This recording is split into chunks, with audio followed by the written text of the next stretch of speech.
What time is it? Cortez! Cortez! Fuck.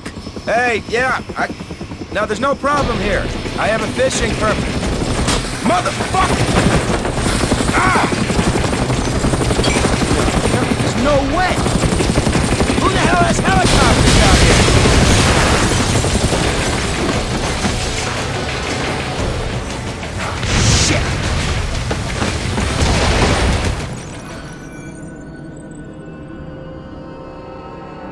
Hey, this is David Clayman, and I'm reviewing Far Cry Instincts from Ubisoft.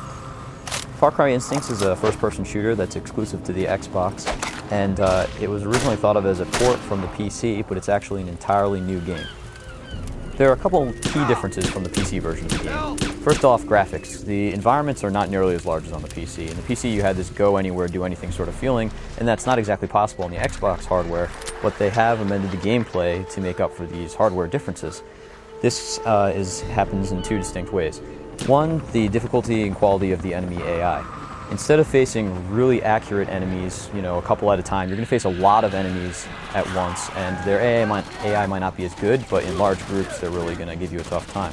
Also, the environments may not be completely open-ended, they're slightly linear, but there's a bunch of different ways to approach each environment. So you have vehicles, you have an array of weapons, and you have the new stealth element, which allows you to either go straight on with guys or to hide in the bushes and take a stealth approach. Part of this approach includes branch whips, where you can set up and then throw rocks to attract guys over into the trap, and it works really well. The stealth element is understated, but hiding underneath trees and in the underbrush feels like it works every time. Another way that this game differs from the PC version is the reason it's called Instincts is that Jack Carver gains feral abilities. He's injected with the serum that's being used to create the monsters on the island, and he gains these superpowers. They're pretty much all handled through the Y button, so you can either tap Y to go into a speed mode or hold down Y to gain your night vision. And then Jack also has this powerful melee attack, which may be the best feature in the game. It works a lot like the sword lock-on in Halo 2. What you do is you get close enough to a guy, your icon changes, you hold the lock-on attack, and Jack pummels the guy straight through the air. And they scream like children as they soar through the air and land on their heads. This is a whole lot of fun, and it's actually more fun to play the game melee attacking everyone than using the weapons once you get this ability. Now, the second half of the game, you're pretty much going to be using these abilities all the time. There's not a lot of light in the later levels. You're going to have to use your night vision. You're going to have to use your feral abilities, or else you're going to be completely destroyed by the opposition. This makes it somewhat different from other first-person shooters, and these strange gameplay mechanics actually give Far Cry Instincts an original flavor that is totally lacking from a lot of FPSs on Xbox. The multiplayer aspects of Far Cry Instincts are really excellent. The first thing you need to talk about is the map editor. The map editor beats the crap out of, say, the editor in Pariah, and it's totally comparable to the one in Time Splitters. And it allows players to put a whole lot of stuff on the screen. It also allows them to jump in and check their edited map without a loading screen. So you could be editing the environment, raising landforms, putting down some trees, and at the press of a button, you can jump right into that map and just see how it flows. The map, of course, allows you to put things down like spawn points and vehicles, and once you put down the vehicles, you can jump right in and drive them around to save on time. Once you've created a map, you can use it in split screen mode, so 4-player split screen, or you can throw it up on the Xbox Live, and the best maps are going to be highlighted on Live, which means that you can play a whole bunch of original maps and basically have endless content for your live experience. The modes in the multiplayer are also really good. There's, of course, the straight-up chaos mode where the most kills wins. There's also something called Predator vs. Mercenary, where they have a very unique setup where people with feral powers will be going against straight-up mercenaries who don't have the feral powers. And the way the respawning works balances these overplayed powers out with the players without the powers. So this is an experience that could only be had with Far Cry and its feral gameplay.